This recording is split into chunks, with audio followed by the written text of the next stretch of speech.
Hello students, welcome to my channel Global Education. So here's the lecture first for the topic cell cycle for the class 12th. Cell cycle.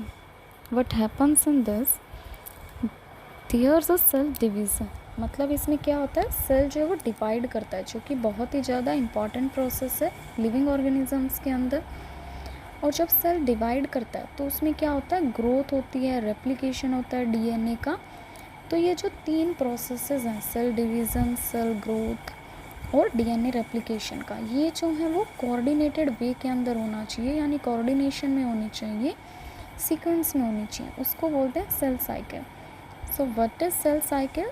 Cell cycle is the sequence of events in which cell duplicates its genome, synthesis the other constituents of cell and eventually divides into two daughter cells. It is cell cycle.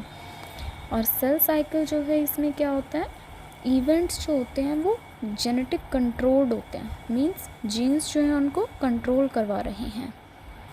Cell जो है वो divide करते हैं approximately एक बार 24 our के अंदर।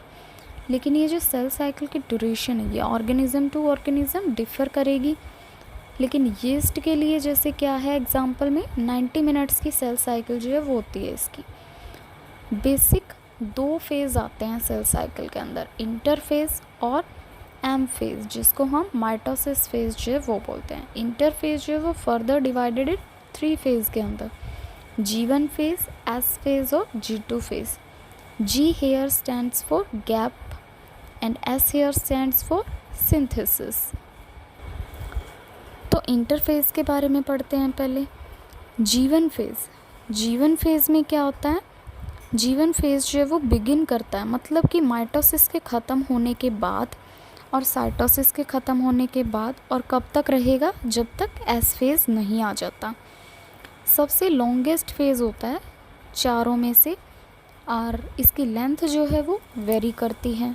इस phase के टाइम पे क्या होगा, सेल जो है वो या तो रेप्लिकेट करेगा अपने डीएनए को या एग्जिट कर देगा सेल साइकिल को और एंटर करेगा G0 स्टेज में, यानी कि रेस्टिंग फेज़ में, जिसको हम क्या बोलते हैं, क्विसेंट स्टेट।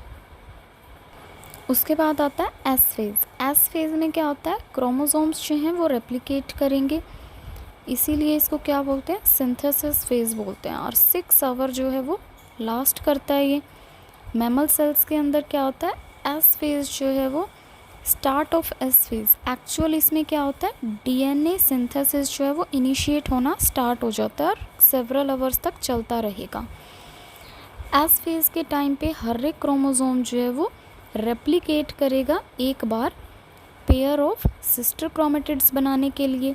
और एनिमल सेल्स में पेयर ऑफ सेंट्रियोल्स जो हैं वो भी डुप्लीकेट करते हैं एस फेज़ में। उसके बाद आता है G2 फेज़। G2 फेज़ में क्या होता है, पोर्शन ऑफ इंटरफेज़ जो फॉलो करता है एस फेज़ को, उसको बोलते हैं गैप फेज़ 2।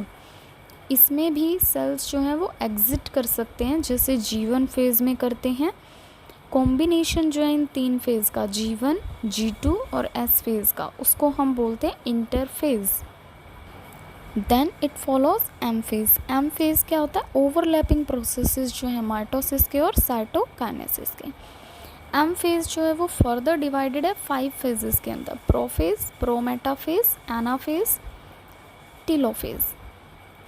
प्रोफेज़ के अंदर क्या होता है, डीएनए जो है वो क्रोमोसोम्स की तरह दिखने लग जाता है, न्यूक्लियर मेम्ब्रेन जो है वो जो डिसअपियर होने लग जाती है, सेंट्रियोल्स जो होते हैं वहाँ पे अपोजिट पोल पे मूव करने लग जाते हैं, दूर दूर भागेंगे, और स्पिंडल फाइबर जो है वो बनने लग जाएगी। उसके बाद आता है प्रोमेटाफेज़। प्रोमेटाफेज़ मतलब फेज़ माइटोसिस का जो प्रोफेज़ को फॉलो करेगा और मेटाफेज़ से पहले आएगा, उसके शुरू होने से पहले। और मेटाफेज़ जो है सेल साइकिल जो है वो किन के अंदर होती है, यूकैरियोटिक। यूकैरियोटिक में भी किन के अंदर, सोमेटिक सेल्स के अंदर। सिर्फ एनिमल्स के केस में, प्लांट्स के केस में हैप्लॉइड और डिप्लॉइड दोनों के अंदर होती है। प्रोमेटाफेज़ जो है इसमें क्या होता है, included as part of end of prophase and early metaphase. उसके बाद मेटाफेज़ है, मेटाफेज में क्या होता है, स्पिंडल फाइबर्स जो हैं वो सेंट्रोमियर से अटैच रहेंगे और क्रोमोसोम्स जो हैं वो मिडल में आ जाएंगे। मिडल में यानी कि इक्वेटर पे आके एक लाइन बना लेंगे, प्लेट बना लेंगे, जिसको हम क्या बोलते हैं, मेटाफेजिक प्लेट। उसके बाद आता है एनाफेज। एनाफेज में क्या होता है, स्पिंडल फाइबर्स जो होते हैं वो पुल अपार्ट करते हैं, यानी कि दूर दूर जो है वो खींचते हैं एक दूसरे को सेंट्रोमियर से स्पिंडल फाइबर्स। एक क्रोमेटिड जो है वो हर एक सेंट्रियोल के पास चली जाएगी और वी शेप जो है वो बना लेंगे। टीलोफेज में क्या होता है, दो न्यूक्लियाई जो हैं वो बन जाएंगी। क्रोमोसोम्स जो हैं वो क्रोमेटिन की तरह अपीयर होंगे, यानी कि थ्रेड की तरह दिखेंगे रॉड्स की जगह पे, और माइटोसिस यहाँ पे ख़त्म हो जाता है। टीलोफेज में दूसरा क्या होता है, जो न्यूक्लियर मेम्ब्रेन होती है यहाँ पे दोबारा से रीअपीयर होना स्टार्ट हो जाती है, रीफॉर्म हो जाती है। और कुछ एक ऑर्गेनेलीज जो होती हैं जो प्रोफेज के अंदर डिसअपीयर हो गई थी, जैसे माइटोकॉन्ड्रिया, गोल्जी, वो यहाँ से दोबारा रीअपीयर होना स्टार्ट हो जाएंगी। And it is the last phase of M phase. M phase ख़त्म होने के बाद आता है साइटोकाइनेसिस फेज। साइटोकाइनेसिस में क्या होता है, यानी कि डिवीज़न साइटोप्लाज्म का 2 सेल बनाने के लिए। और एम फेज के अंदर क्या हुआ था, कैरियोकाइनेसिस, यानी डिवीज़न मटेरियल का, डीएनए का, न्यूक्लियस का। सेल मेम्ब्रेन जो है वो अंदर की तरफ धंस के, यानी कि इनवर्ड मूव होके 2 डॉटर सेल जो है वो बना देगी, each with its own nucleus. हर एक के पास जो है वो क्या होंगे, 2 न्यूक्लियस होंगे, आइडेंटिकल क्रोमोसोम्स जो हैं वो होंगे। तो रिव्यू कर लेते हैं पॉइंट्स का। इंटरफेज के करेक्टर्स जो हैं वो क्या होते हैं, रेस्टिंग फेज होता है सेल का, लॉन्गेस्ट फेज रहेगा। फेज जो है ये क्या करता है, इंटरफेज प्रिपेयर करता है सेल को माइटोसिस के लिए। कोई भी डिवीज़न जो है वो इस फेज़ में नहीं होगा और मेटाबॉलिक एक्टिविटीज़ जो हैं वो बहुत ज़्यादा हाई रहेंगी इंटरफेज़ के अंदर। उसके बाद जीवन फेज़ पढ़ा था। जीवन फेज़ में क्या होता है, गैप होता है माइटोसिस फेज़ और एस फेज़ के बीच में, तो इसको हम क्या बोलेंगे, गैप पीरियड और cell growth period. First growth period जो है वो रहेगा 25 to 50% होता है टोटल इंटरफेज़ का। और इस फेज़ में क्या है, 3 जो आरएनए होते हैं, आरआरएनए, एमआरएनए और टीआरएनए, वो इसके अंदर सिंथेसाइज होते हैं, प्रोटीन्स बनेंगे। न्यूक्लियोलस जो है वो आरएनए बनाएगा, एमआरएनए टीआरएनए बनाएगा और सेल ग्रोथ होगा। एस फेज़ के अंदर डीएनए सिंथेसिस होगा, डीएनए जो है वो डुप्लीकेट करेगा, 35 to 40% जो है वो लास्ट करेगा। डीएनए रेप्लिकेशन होता है, हिस्टोन प्रोटीन्स जो डीएनए को फोल्ड करने के लिए चाहिए होते हैं वो बनेंगे यहाँ पे। हर एक हिस्टोन जो है वो क्या करेगा, हर एक डीएनए स्ट्रैंड को कवर अप कर लेगा। उसके बाद G2 फेज़ पढ़ा था। G2 फेज़ जो वो क्या था, गैप पीरियड था एस फेज़ और माइटोटिक फेज़ के बीच में। सेकेंड ग्रोथ फेज़ जो है वो बोलते हैं, जीवन को फर्स्ट ग्रोथ फेज़ बोला था।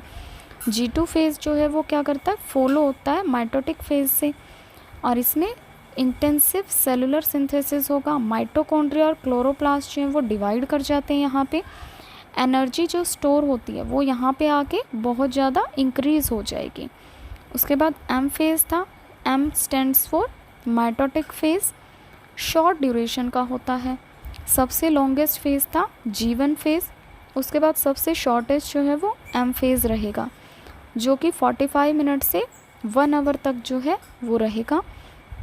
न्यूक्लियस डिवाइड करता है और जब भी न्यूक्लियस डिवाइड करेगा तो उस प्रोसेस को हम बोलेंगे कैरियोकाइनेसिस। कैरियो वर्ड जो है वो हमेशा न्यूक्लियस के रहेगा, सिर्फ यूकैरियोट्स में होता है। और 4 स्टेज जो हैं वो रहेंगी यहाँ पे, जो कि प्रोफेज, मेटाफेज, एनाफेज और टीलोफेज थी। प्रोफेज जो है वो फर्स्ट स्टेज थी एम फेज़ की, टीलोफेज जो है वो लास्ट स्टेज थी।